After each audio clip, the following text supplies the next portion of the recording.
Hey, what's going on, everybody? Locked On Badgers. Official visit season is happening. We're going to go a little bit into what happened. Did the staff make their mark on a couple key prospects? All that and more on today's Locked On Badgers. You are Locked On Badgers, your daily podcast on the Wisconsin Badgers. Part of the Locked On Podcast Network, your team every day. Hey, what's going on, everybody? Listen, I appreciate everybody coming in, doing this daily with us as we build this community. I am your host, Ryan Herrings, Locked On Badgers, your first stop every day for your Badgers athletics, football, basketball news and notes. Big show today. Official visits are in, and we got John Garcia joining the show once again, Sports Illustrated recruiting director, Locked On's recruiting insider, coming on the show. And we're going to dive right into the June 3rd visits, the visits last weekend. A lot of big names. I just want to kick it over to you. What stood out to you? Anybody that in particular Badger fans should be excited about here? Yeah, I mean, look, getting Tackett Curtis on campus is a big deal. We've talked about it on this show probably multiple times. Yep. I mean, this is a true national blue blood a kind of recruitment. LSU is now getting involved, the local school. So following through with the Wisconsin official visit is a big deal here. Tackett has long been high on the Badgers. He would probably be the headlining recruit if and when he commits really to all of these schools. I mean, he is that type of tone-setting linebacker hybrid type of defender. So getting him back on campus was a very big deal in and of itself. But you look at all these visitors and you're like, wow, like Wisconsin got a ton of kids on campus. A bunch more are coming this coming weekend. So things are really being planned well in Madison. And I think that is just what we expect, right? I mean, it is something that is so important in college football recruiting strategy. Like, where are these visits taking place? And by virtue of this weekend and next weekend, Wisconsin's like the first visit for a lot of their prime targets on the official visit front. And that is such a big deal. And for a lot of schools, it yielded a bunch of commitments this weekend. And it wasn't necessarily that for Wisconsin, but you could see the momentum building. So, yeah, it starts with Tackett Curtis. Certainly, I think some of the other players who took a visit, Joe Crocker is really interesting, the big offensive lineman from Tennessee. And then the quarterback, right? The guy we keep talking about, Mr. Keinholz. The most interesting rising quarterback prospect took the official visit, and now the Badgers are sitting in great shape for him. He's going to take a couple more, and then he's probably going to commit. So I think that was great timing for Whiskey to get that first visit, because when it's a quarterback, it's a whole different deal of red carpet treatment, of attention, and things like that. So it's also interesting to look at some of these other schools that he's looking at, right? Washington's going to get the last visit. Wyoming is going to get one, and then North Dakota State, which is, obviously the most powerful non-FBS program that we talk about. And he's a Dakota kid, South Dakota kid. So I think that is going to be fascinating to see play out. You could see him taking all the visits and committing, or maybe stopping at one point and saying, hey, look, this is where I need to be. And again, like we talked about it from an evaluation perspective, super interesting quarterback recruit, good athlete, kid who is probably going to continue to ascend. So I think the timing here again for Wisconsin, is ideal because he is now, you have set the bar for his visits, and now you are the school to which Lincoln will. That's why I said Nebraska, by the way, because his name's Lincoln. No, it makes sense. It's going to happen again before I retire. Now you set the bar for all of Lincoln's visits, and now you're the one he compares every school to. So I think that's a great spot for Wisconsin. I can't remember where Paul Chris compared him to Russell Wilson. I was like, whoa. So again, we talked about the athleticism shining through all along with that arm strength. And obviously Russell Wilson is kind of the epitome of that, but to even be in that ballpark, obviously Wisconsin ties, with Russell himself, that is a big deal. And again, I can't imagine some of these other selling points from other programs overcoming, what Wisconsin has done in evaluating and offering and now hosting Lincoln Keinholz. So he's fascinating. I'm all in on quarterback tracking in this class of 23. It's like the year of the quarterback. So when we get emergers within that group, it gets really exciting. So I'm very glued into this recruitment. Well, I want to stay with Keinholz then for a second, because two things. Actually, I want to segue for 1 second on this. Actually, fans And at some point, I want to do a recruiting show with you where we just talk about recruiting myths, true or false, right? Yeah. Fans always say, I want the last official visit, right? That's something everybody says. Yeah. And I'm sure there's, case by case, it differs. I'm sure there's some type of, there's no perfect answer for every kid. Yeah. But is that really like an overall theme? Like the last official visit is the best one? I think if the kid's taking visits in the winter, you want to go last. But if it's a bunch of summer trips, put me first. Give me pole Wow. position. Let me establish that impression that will now become the bar for every other visit I take. And also, official visits are unique, right? 48 hours on campus on the school's dime. So every hotel is going to be really nice. Every restaurant's going to be really nice. Every non-football thing you do is going to be really cool. So the first time you experience those things, it hits different. So then when you take your second official, you're like, okay, this is a really nice hotel, but we expected that, right? It's like your favorite vacation spot. The first time you go, probably the best time because it's all brand new. When you go back, it's still good, but it doesn't have that same appeal and excitement surrounding it. So I do think official visits in particular, if you're taking them in bulk in the summer, I want pole position first.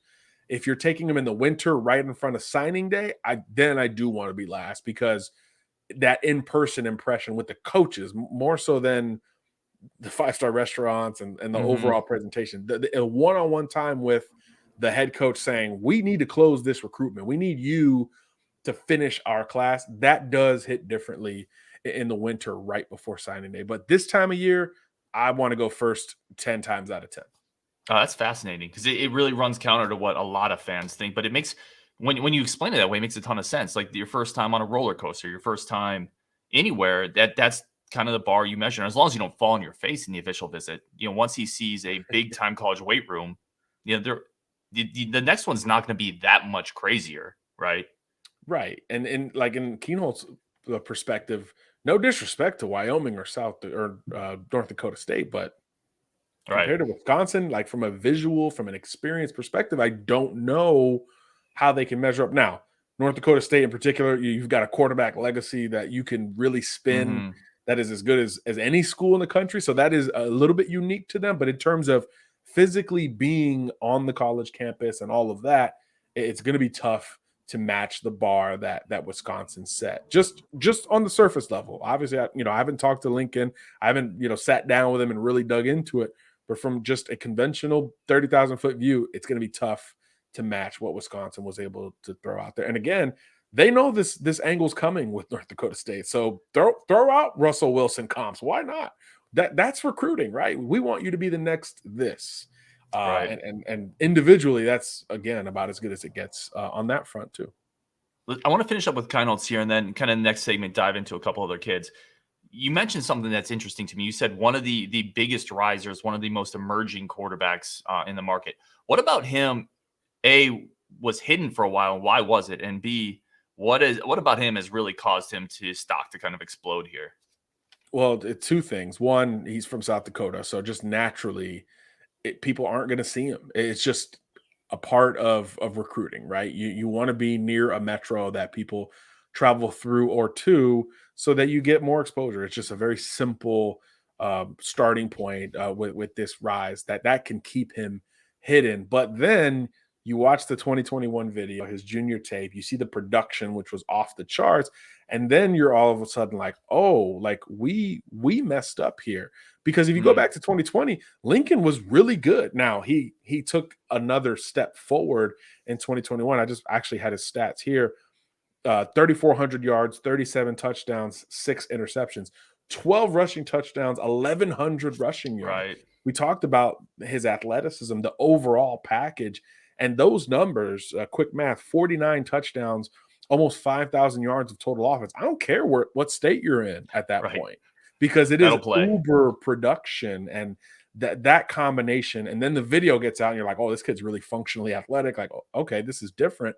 That's why a kid like that can rise. You're not going to be a quarterback riser like this if he's in Los Angeles or Chicago or Atlanta or Miami or DC.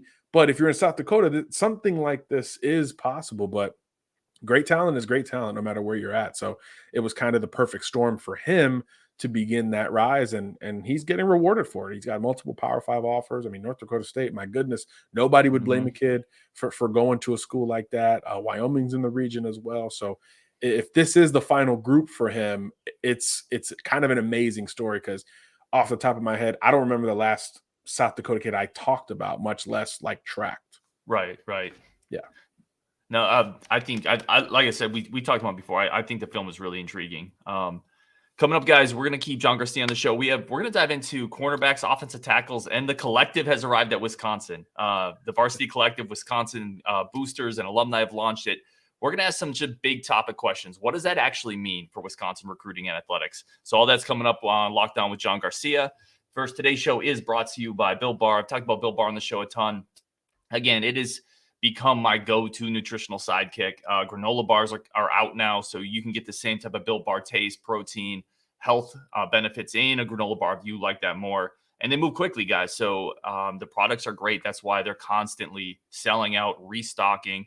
15 to 20 grams of protein per bar, under 200 calories, not a lot of sugar. It's something that you feel good about eating. It's something that you can consume, throw in your backpack, go to the gym, and not feel guilty about indulging in something because you had a weak moment. It tastes good. It's healthy. It fuels your body. It gives you the energy you need. It has become, again, just a big part of my nutritional plan for this year, and this getting into a better version of myself.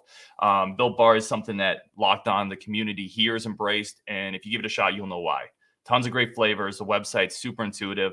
And if you sign up now, if you go through what we're giving you, you can get it at a great price, get a promo deal.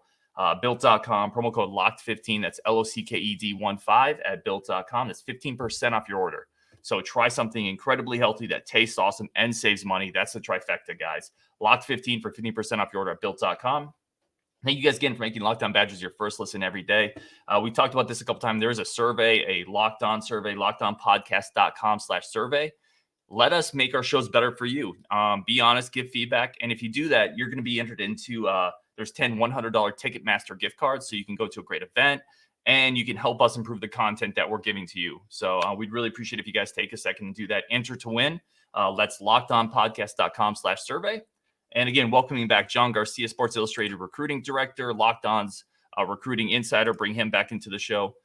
John, thank you again for the time as always, man. People that listen to the show really, really appreciate your insight. And again, it's always about bringing smarter people than myself onto the show. And I say that a lot, but I mean it. So having you on the show is a big, big, joy for a lot of people that listen.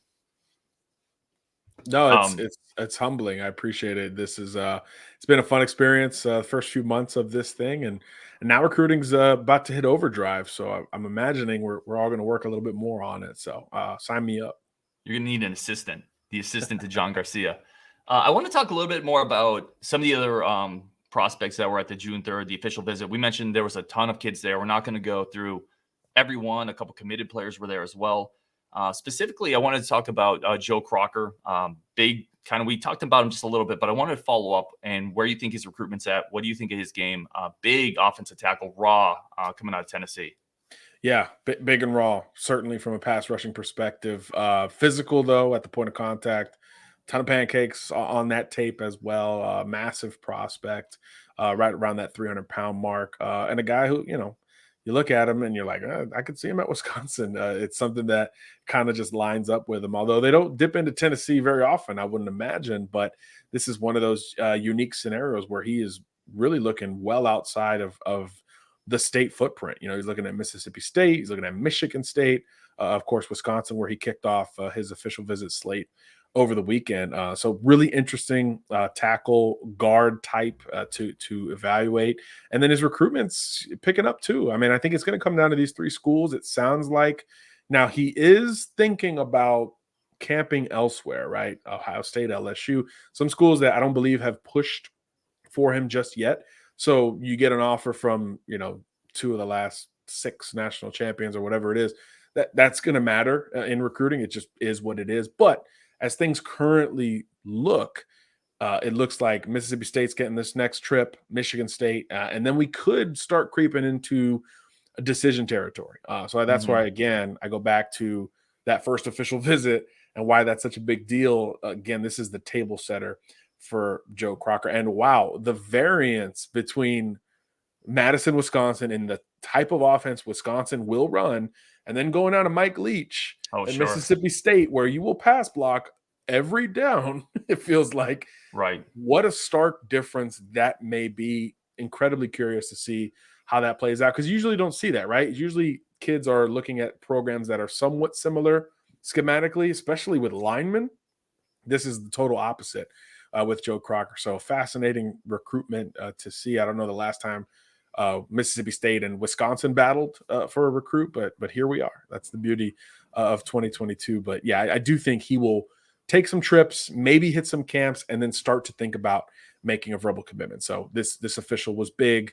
The whole family went. His parents, little brother. I saw grandma in a picture that he tweeted out. I mean, this is, you think a kid is interested in Wisconsin? He brings grandma to Madison, Wisconsin. The decision maker. Yeah, that's a big deal, right? Matriarch of the family. Yep. That is a big deal. Again, this is a Southern kid, right?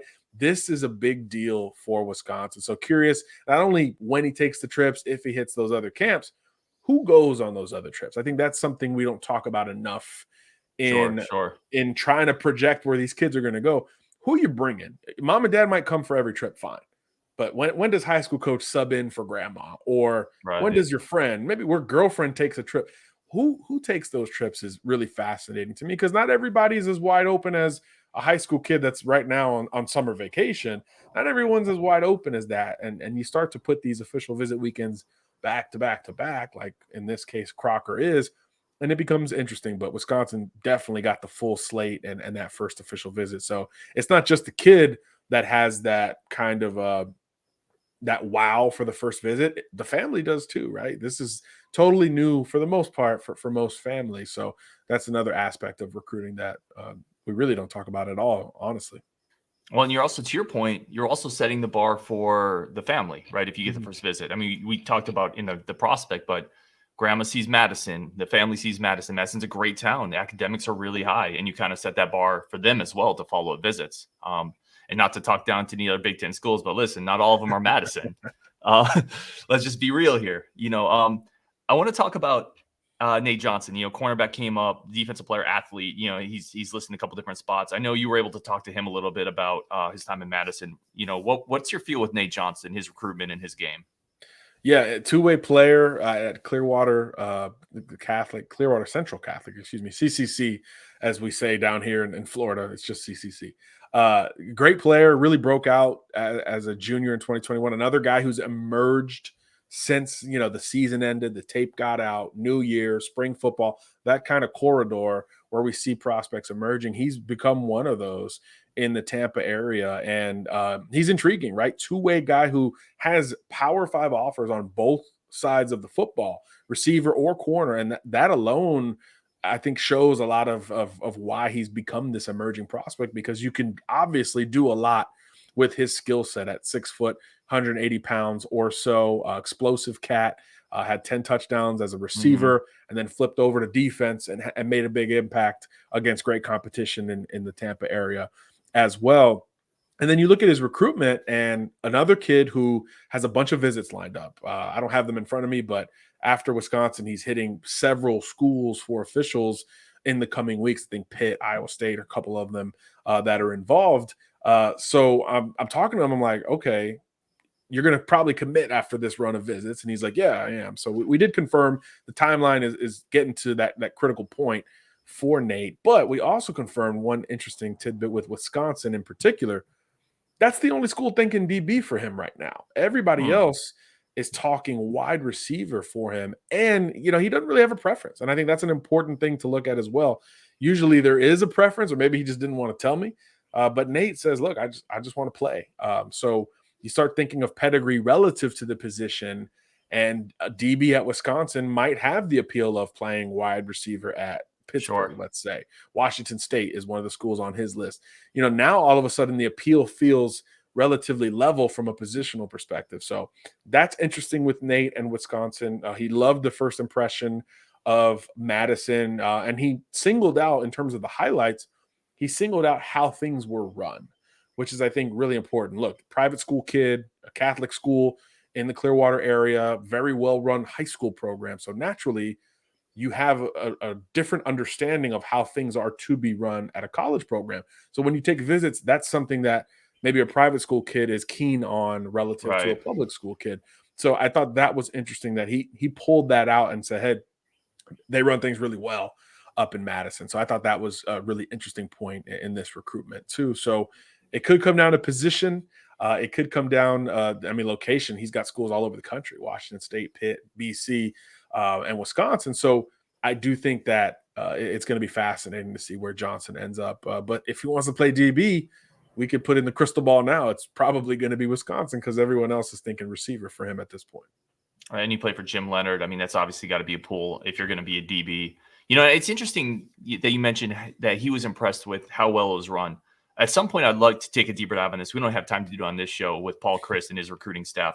But just in a really quick synopsis, like they trend more towards the professional. You know, they're not a really flashy staff. They're not Mel Tucker, for example. You know, not PJ Fleck. But I think that appeals to a certain type of kid. You know, a certain type of kid is going to trend more to that school that isn't flashy. Yeah, I think you're usually in one of two camps, right? You can't play the middle of that very well. You're either buttoned up, this is how we do things, business-like, or you're on the other end of the spectrum where things are a little bit looser, music's a little bit louder, you're knocking guys around a little bit, which is great for some kids, but not for others. So yeah, I think the key is first to have that kind of self-awareness, like, hey, we are this school versus that. And then you go all in, you double down, you triple down on it, and you make sure every element of the program is like that. If you're Lane Kiffin at Ole Miss, I mean, hang it loose all the way through. And, Right. you know, his dog has a Twitter account now as of this weekend when they had recruits on campus. That is very much in their lane. So go double and triple down on that. If you're on the other side, stay on that front. Talk about development, hit the X's and O's on the whiteboard and sell the entire vision. Focus on the academics, just things that aren't as maybe fun for some, but are really important for others. Double down on whichever side of the aisle you lie on when it comes to your style, because that will be important in these decisions, you know, relative to the kids. So yeah, I agree that it's important. It's fascinating. And it's something that Wisconsin has been very good at. You know what you're getting. You know what you're getting when you go up to Wisconsin. And I think that's where that culture of not only being on the field, you know, defense first, maybe run first, although that we'll see if that changes, but then bringing in like Wisconsin people, right? It's been like in this internal thing for such a long time, from the coaching staff to some of the understudies. You know, we just talked about Jim Leonard. I mean, bringing guys home, I think, reinforces whatever lane you're in on. And that's why there's been so much stability and success to me at a school like Michigan, or a school like Wisconsin. My goodness, they're going to fire me on this one. I talked about Nebraska, Michigan. I got Michigan colors over there, man. Listen, as long as you don't accidentally call us some type of Minnesota euphemism, like, we're totally cool. As long as you don't cross that bridge. We're good. I didn't bring up PJ Fleck. You did. Correct. Only as a paradoxical difference. Coming up, guys, we're going to finish up with John Garcia. Just ask him a couple collective questions and talk about just in general what it is and how it's going to help Wisconsin. Today's show is brought to you by the following sponsors. Thank you guys so much for tuning into Locked On Badgers, making your first listen every day. We're getting John back on the show. And John, always want to give you an opportunity. Anything you're working on, where can people find your excellent work? Yeah, real simple, Ryan. si.com/college. We got a lot to cover from this weekend. A bunch of commitments went down. And then we'll shift focus back to the quarterbacks the rest of the week. That's just something that this time of year is paramount. So, yeah, check it out. Yeah, quarterbacks drive the boat just about regardless of the level of football. I want to talk a little bit about, and you and I really quickly talked offline. This just happened a couple days ago, actually over the weekend, which I don't think was a coincidence. The Wisconsin alumni group, boosters, a group of people got together. Details are still coming out, but they launched the Varsity Collective, is how they're terming it. Essentially keeping up with a lot of other colleges that have done this. Wisconsin is in the collective game. In a very broad sense, for people who haven't, all of this is new, right? And for people who haven't maybe been as tuned in, what is a collective and how does it help basically the athletic program?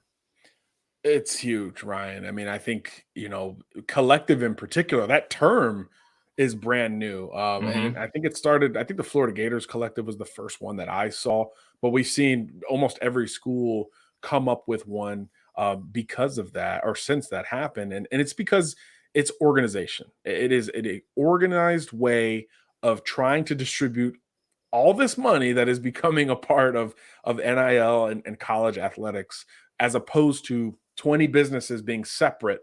And you're offering this much, he's offering that much, she's offering that much.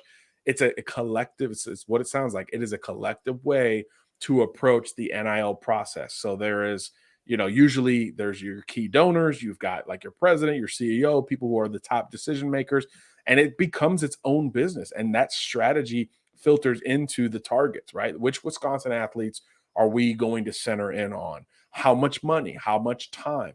All those big decisions that, again, are relatively new across the college sports landscape can now come from, for the most part, one group, one unified group with some kind of organizational structure. And that's important because precedent in recruiting and NIL and all this is huge, right? So how it is structured and how it begins in this case is going to be very much key for the next wave and the next year, because this is not something that really anybody anticipates going away.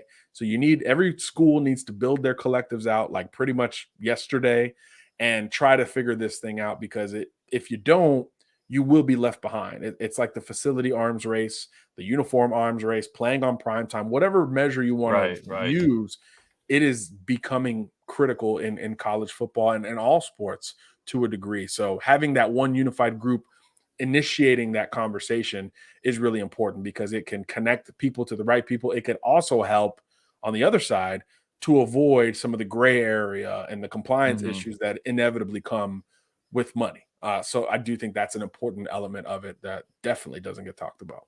And just, so people understand, the collective itself isn't tied to the university. Obviously, it's there to support, but it is not an official University of Florida program, or for example. Right. Yeah. So it is a third party. Usually they're graduates of the university, obviously, but it is a total third party. And in fact, the new NCAA legislation prohibits those groups from connecting with recruits in particular. And there's a lot more to be settled between the communication between the coaches and these collectives as well. It's supposed to be independent, although, we know people talk, right? It is what it is, but it's supposed to be totally independent. Although, of course, they do support the school, and they're usually people who have already put their money where their mouth is, per se. Well, and there's got to be, and again, we don't have time to do a deep dive on this, but I just want to get you out on a couple other kind of big picture questions on this, because there has to be a line of communication there somewhere, right? Because the collective's not going to give money to a player that the coaching staff doesn't want, or vice versa,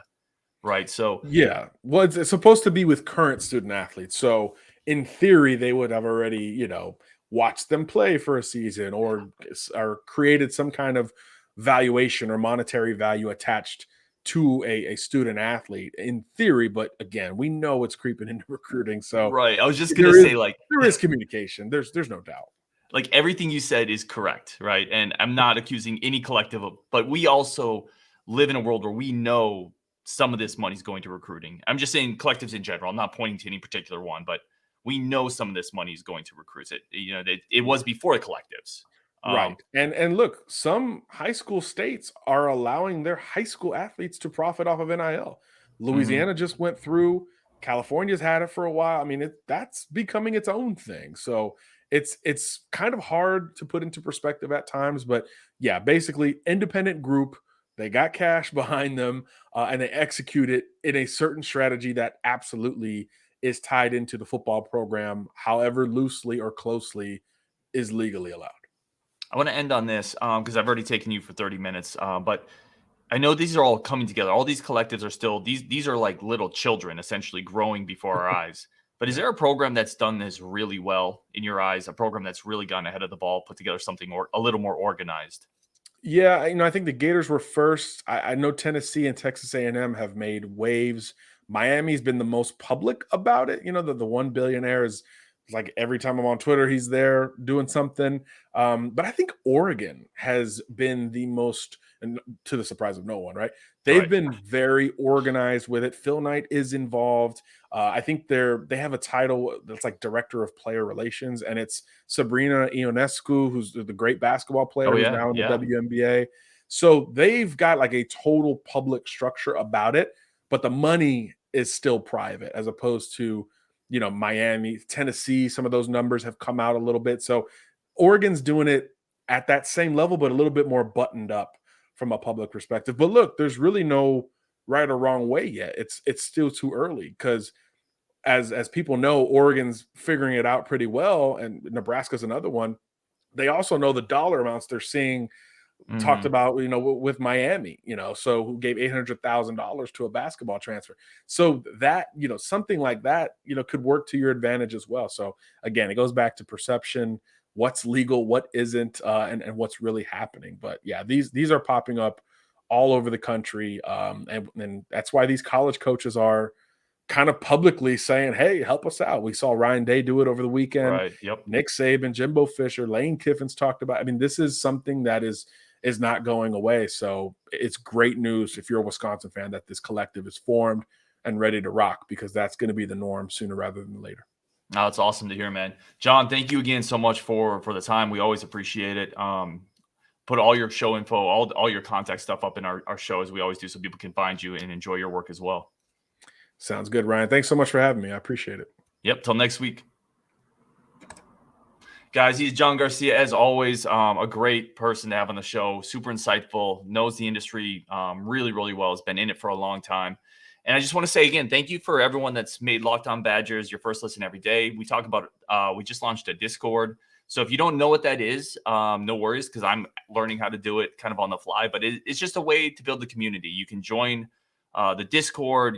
There's going to be conversation in there, upcoming show topics, ideas, thoughts, feedback on the show. We're going to find a way to get some of those comments onto the show. A lot of people are leaving comments on YouTube, which I love, but I can't really incorporate it super easy into the show. So I'm just trying to engage the community more with that. I really appreciate all the support, guys. If you like the show, leave a like, subscribe, leave a review. All that really does help. I check every day. I try to respond to everything. I appreciate you guys' support so much. Thank you for listening to Locked On Badgers, and we'll get back to you tomorrow.